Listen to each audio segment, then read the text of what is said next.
What's up, Indonesia? Kami Milky Chance. Check out our interview with CreativeDisc, the #1 music website in Indonesia.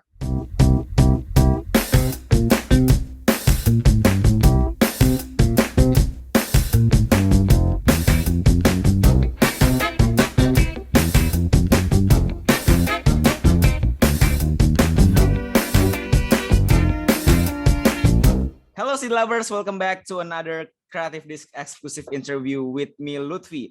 And before I introduce you with my guest today, I want you to imagine a little bit and go back into 2013 when you hear a folk electronica song called Stolen Dance and you dance with it with its chilly vibe on it.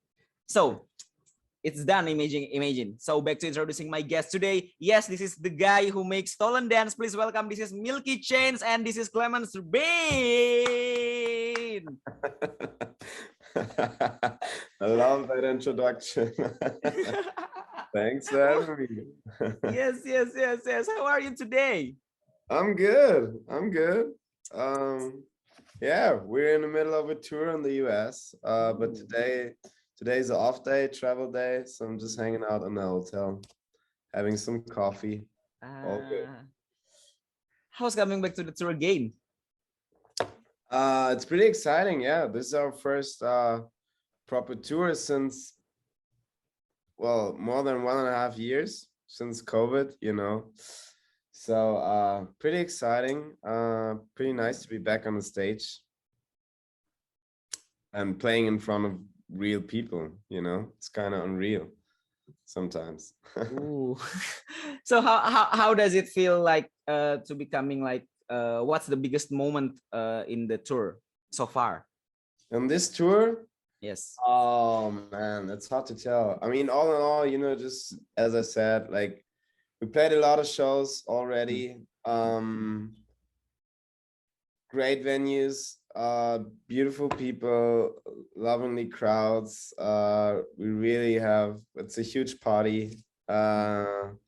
It's just so nice to see people, coming together, celebrating music together, peaceful vibes, and a lot of good energy, a lot of positivity, and really enjoy that. We really missed it. It's really coming back again, yeah, in there. Yeah. So tell me more about your newest EP and newest mixtape, Trip Tape. Yeah, Trip like Tape. Tongue twisting, I think. The Trip Tape, the mixtape, the Trip Tape. Yeah, I know.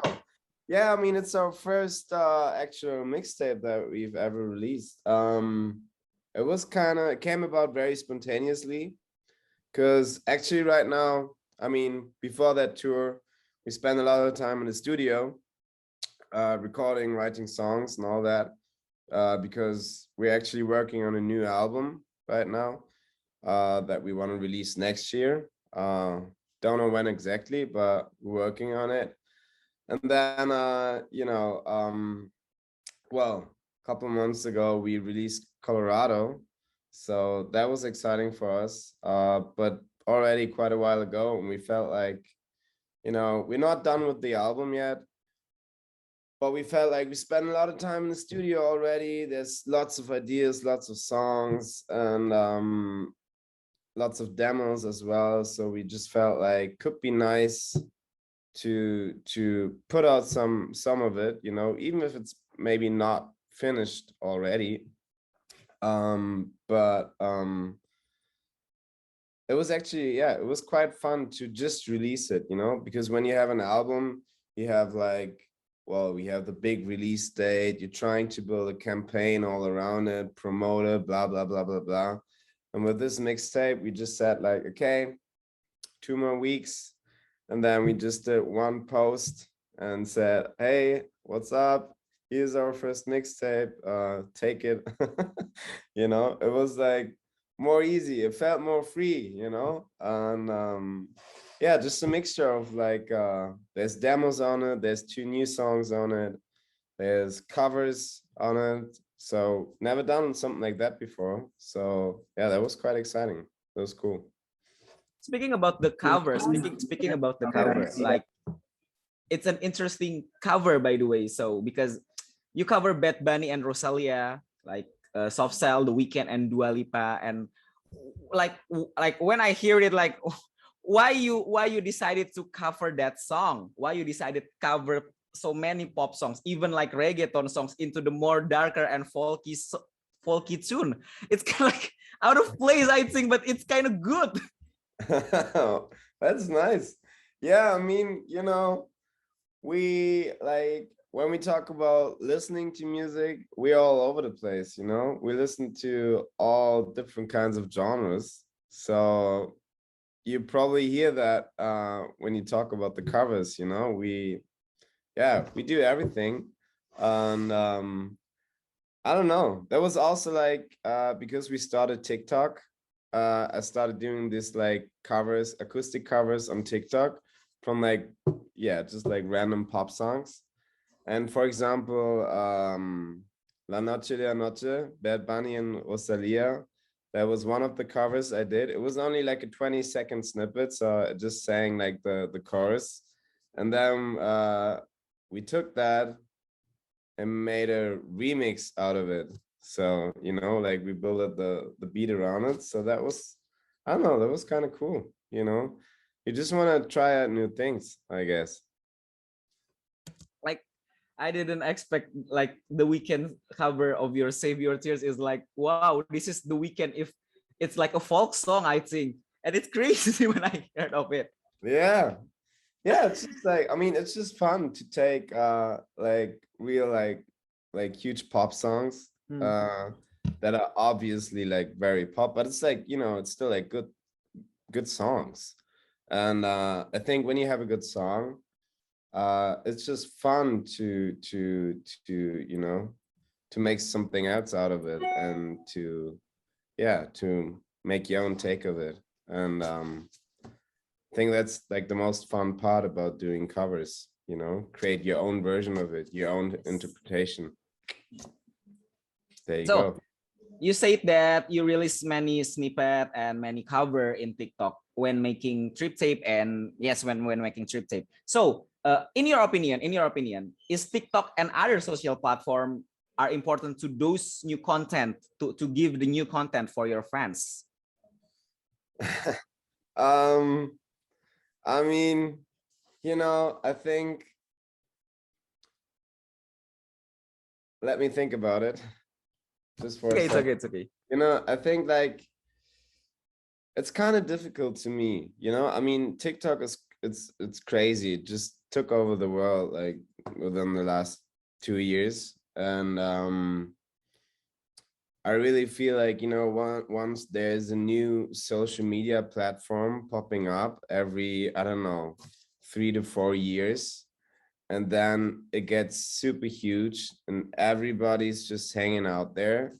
So it comes that all the artists out there, they have to join, you know, because they want to be, or they kind of, well, they have to be part of it, because like you want to be there, you know, you want to be heard, you want people to listen to your stuff. So it's kind of like part of the job, you know. I mean, if there wouldn't be TikTok, or if TikTok wouldn't be that huge, I wouldn't do it. You know, because it's just another platform that you have to create content for. I mean, it's fun. It made me like, after a while, I was really like, when I got into doing these covers, it was kind of fun because I was also like checking comments from the people, and so they were suggesting like songs that I should cover. So that made me learning songs that I haven't heard before. So I did, you know, I played some, you know, or sang some songs from artists that I've never heard before. So that was quite that was cool, you know. That was a nice part of it. So Ooh, that such was an fun. answer, such an answer, such an answer. So let's speaking about your biggest hit, Stolen Dance. What's life after Stolen Dance becoming a hit everywhere? It's good. I mean, Exactly. yeah, it's no, I mean, talking about, it was, that song was just the door opener for us, you know. That song brought us a lot of attention.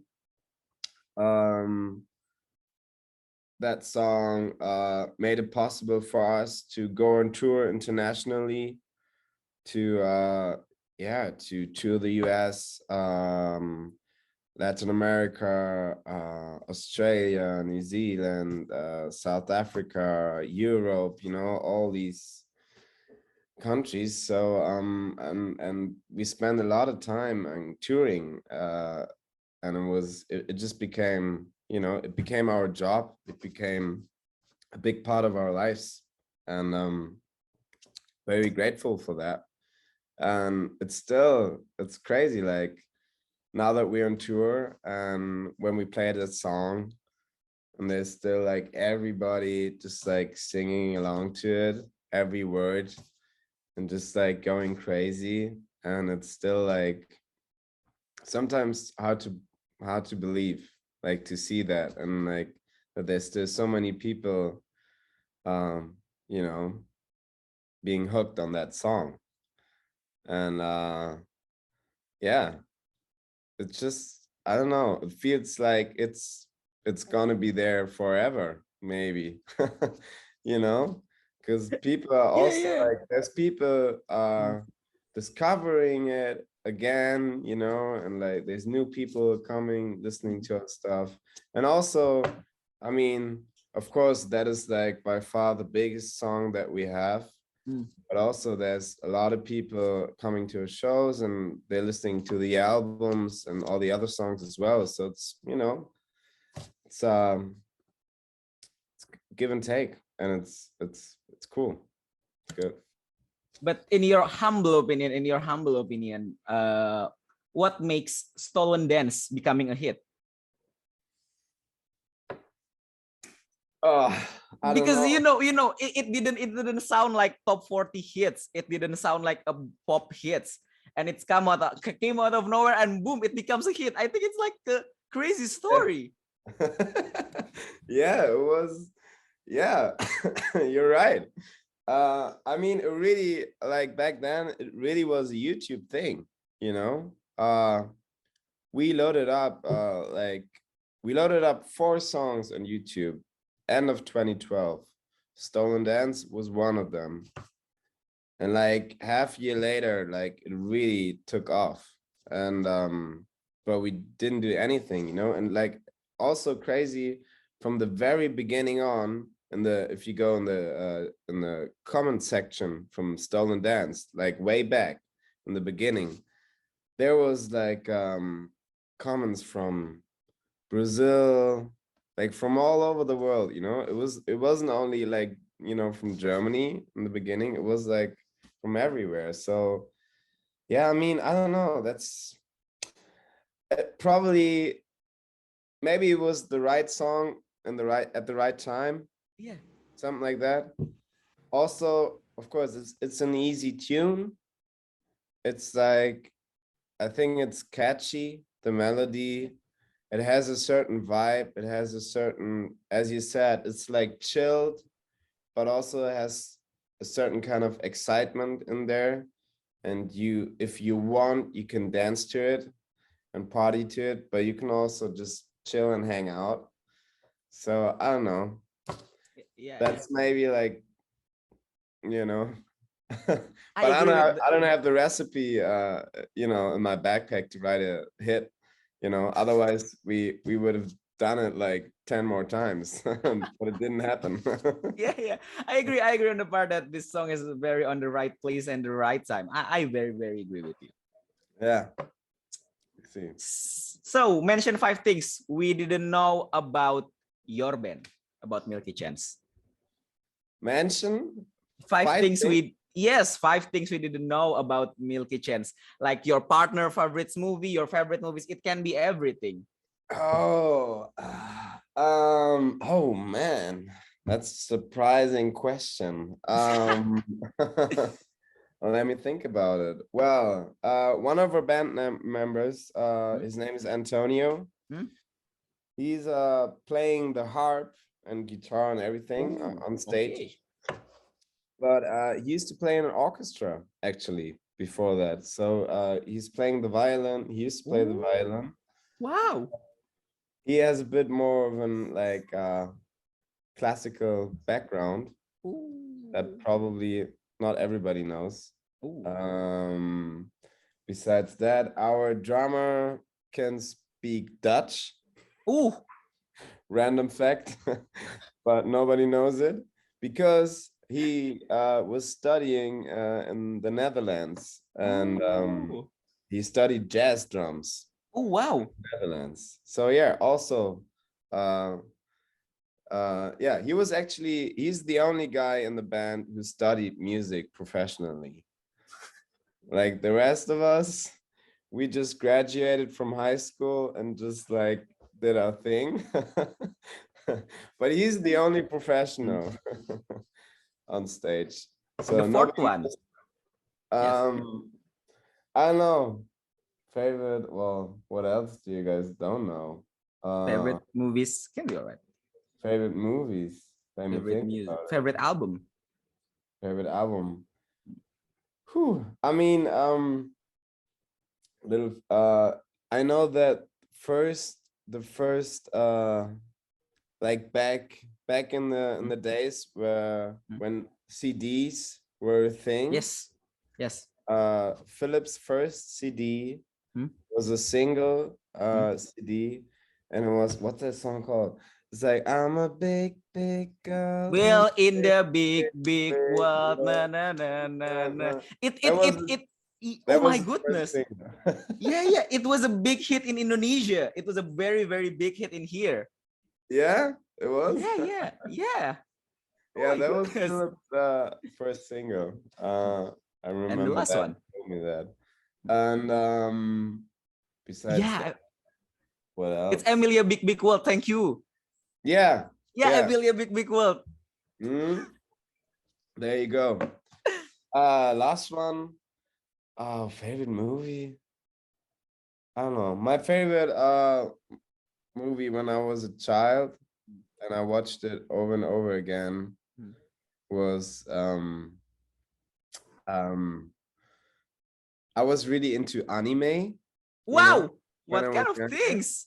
Yeah, I'm a big lover of anime. yeah, I was very into anime, and one of my favorite anime movies ever is Princess Mononoke. Ooh, You know that one? I very love that one. Oh my Yeah, god, that's the biggest that's Ghibli bit ever I ever seen. that's my favorite anime movie, and I watched that when I was like 10 years old or like 11, 12 years old, around that age. I was drawing a lot of Oh anime, wow. and yeah, I spent a lot of time reading, drawing animes and watching Princess Mononoke.